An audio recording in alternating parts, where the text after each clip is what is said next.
हमारे प्रधानाध्यापक ने शैक्षणिक यात्रा की घोषणा कर दी, जिसे सुनते ही हमारी खुशी की सीमा न रही, क्योंकि शैक्षणिक यात्रा रोमांच के साथ साथ हमारे ज्ञान को भी बढ़ाती है। ऐसी ही थी हमारी यह शैक्षणिक यात्रा, जिसने अंक 7 से संबंधित मेरे ज्ञान के पिटारे में एक नई जानकारी जोड़ दी। अब तक 7 शब्द सुनते ही मुझे इंद्रधनुष के 7 रंग, संगीत के 7 स्वर, संसार के 7 आश्चर्य ही ध्यान में आते थे। पर इस यात्रा ने 7 सिस्टर्स के नाम से प्रसिद्ध भारत के पूर्वोत्तर राज्यों से मेरा साक्षात्कार कराया। ये 7 सिस्टर्स वास्तव में भारत के पूर्वोत्तर क्षेत्र के 7 राज्य मेघालय, अरुणाचल प्रदेश, असम, नागालैंड, मणिपुर, त्रिपुरा और मिजोरम हैं। आइए आपको इस यात्रा के रोमांचित पहलुओं से परिचित करवाएं। हम सबसे पहले मेघालय गए। वहां ईस्ट खासी हिल्स जिले के मासिनराम गांव पहुंचे।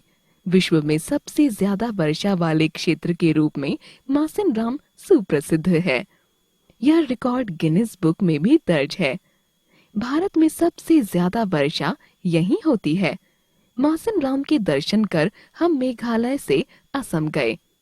असम में काजीरंगा नेशनल पार्क पक्षियों का स्वर्ग, बर्ड्स पैराडाइज है। इसका मुख्य आकर्षण एशियाई हाथी और एक सींग वाले गैंडे हैं। असम पूर्वोत्तर की संस्कृतियों के संगम के लिए प्रसिद्ध है। यहाँ के दर्शनीय स्थलों में कामाख्या मंदिर, बोटैनिकल गार्डन, तारामंडल, मानस नेशनल पार्क आदि प्रमुख हैं। यहाँ हर साल फरवरी में हाथी महोत्सव बड़े ही धूमधाम से मनाया जाता है। यह राज्य चाय बागानों के लिए भी जाना जाता है। बिहू यहाँ का प्रमुख त्योहार है। ये सब देखकर हम ईटानगर के लिए रवाना हुए।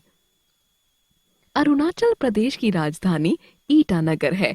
ईटानगर में 14वीं सदी का एक ऐतिहासिक किला है जो ईटा फोर्ट कहलाता है। यह 80 लाख ईंटों से बना किला है। यहाँ हिमालय के नीचे से होकर एक नदी बहती है जो स्थानीय लोगों द्वारा गेकर सिंधी कहलाती है, जिसका अर्थ गंगा लेक है। हिमालय की बर्फ से ढकी चोटियां, विशेष रूप से गोरीचन और कांगटो की चोटियां मनोरम एहसास दिलाती हैं। यहाँ से लगभग 24 किलोमीटर की दूरी पर सासा में पेड़ पौधों की एक सैंक्चुअरी है।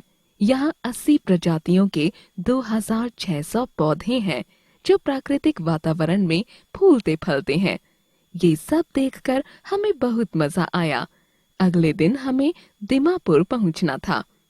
नागालैंड का रुख करें तो यहाँ का प्रवेश द्वार दीमापुर है। यह नागालैंड प्रांत का सबसे बड़ा नगर है। दिमासा नदी के किनारे बसे होने के कारण इसका नाम दीमापुर है। कोहिमा नागालैंड राज्य की राजधानी है। यह द्वितीय विश्व युद्ध का स्मारक चिन्ह है। यहाँ एक खूबसूरत दजुकोउ घाटी है। यह घाटी फूलों के खूबसूरत गुलदस्ते के रूप में जानी जाती है। घाटी की पहाड़ियाँ सदाबहार जंगलों से पटी हुई हैं। जंगल के पेड़ तो Guinness book of world records में शामिल हैं। इसके पास में सीथे कीमा गांव है। यहाँ एक तिमंजिला झरना है, इसलिए इसे ट्रिपल फॉल्स के लिए जाना जाता है। ये सब देखकर हम थक चुके थे, लेकिन हमारा सफर चलता ही रहा। अगले दिन हम अगरतला पहुंचे। त्रिपुरा की राजधानी अगरतला में कई अभयारण्य हैं। अगरतला से 100 किलोमीटर की दूरी पर कृष्ण वन्य जीव अभयारण्य और 75 किलोमीटर की दूरी पर सिपाही जाला अभयारण्य है। इन अभयारण्यों में लगभग 150 प्रजातियों के पक्षी और खास तरह के बंदर हैं। कमला सागर झील अगरतला से 27 किलोमीटर की दूरी पर है। यहाँ इको पार्क भी है।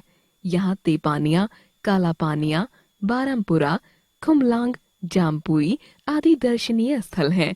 राजधानी से 178 किलोमीटर की दूरी पर उनाकोटी पर्यटक स्थल है। यहाँ चट्टानों को काटकर व तराशकर अनेक कलाकृतियां बनाई गई हैं। राजधानी अगरतला से 55 किलोमीटर की दूरी पर रुद्र सागर झील के किनारे नीर महल नामक मुगल कालीन स्थापत्य का एक खूबसूरत नमूना है। सर्दी के मौसम में झील में यायावर पक्षियों का जमघट लगा रहता है। मिजोरम की राजधानी आइजोल 115 साल से भी पुराना शहर है। यह समुद्र तल से लगभग 4000 फुट ऊंचाई पर स्थित है। यहाँ एक म्यूजियम है जो यहाँ की संस्कृति व इतिहास को संजोए हुए है। इस छोटे से शांत शहर से 204 किलोमीटर की दूरी पर चम्फाई से म्यांमार तक का नजारा बखूबी देखा जा सकता है। मणिपुर में वर्ष भर त्योहार मनाए जाते हैं। त्योहार मणिपुर के निवासियों की सामाजिक, सांस्कृतिक और धार्मिक आकांक्षाओं के प्रतीक हैं। इस राज्य में मोहरा वह जगह है जहां नेताजी सुभाष चंद्र बोस ने पहली बार भारत की भूमि पर तिरंगा लहराया था। यहाँ आजाद हिंद सेना स्मारक भवन तथा युद्ध संग्रहालय है। यहाँ के अन्य दर्शनीय स्थलों में कांगला महल, श्री गोविंद जी मंदिर, राज्य संग्रहालय, लांगता बंद महल आदि प्रमुख हैं। पूर्वोत्तर के इन राज्यों के दर्शनीय स्थलों की यात्रा करने के बाद मन में एक ही बात उभर कर आती है, अद्भुत है यह 7 बहनों का सतरंगी संसार। ऐसी अद्भुत प्रकृति के दर्शन से हमें बहुत आनंद मिला, बड़ी ज्ञानवर्धक जानकारी मिली। आज भी सारे दृश्य हमारी आंखों के सामने सजीव दिखाई देते हैं।